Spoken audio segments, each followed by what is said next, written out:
And ఎలాంటి వారిలో అంటే వాళ్ళ ఈ పామ్ అనేది ఏ రకంగా ఉండే వాళ్ళలోనే మనం ఎక్కువగా చూస్తాము, ఎందుకు వస్తూ ఉంటాయి?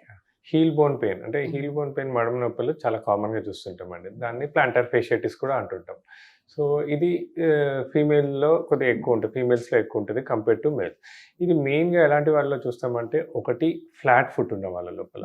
తర్వాత రెండోది హార్డ్ సర్ఫేస్ మీద చెప్పులు లేకుండా ఎక్కువసేపు నిలబడ్డా, ఎక్కువసేపు నడిచినా, ఆర్ హార్డ్ సర్ఫేసెస్ మీద బేర్ ఫుట్ ఎక్కువ నడిచినా, ఆర్ కొంతమంది ఇప్పుడు డాన్సింగ్ చేసే అలవాటు ఉంటుంది.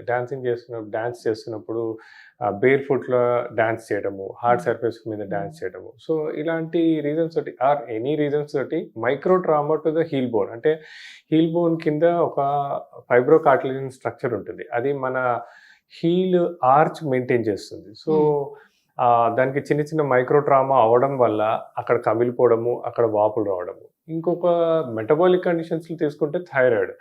హైపోథైరాయిడ్ పేషెంట్స్‌లో ఇది కొద్దిగా కామన్‌గా చూస్తుంటాం.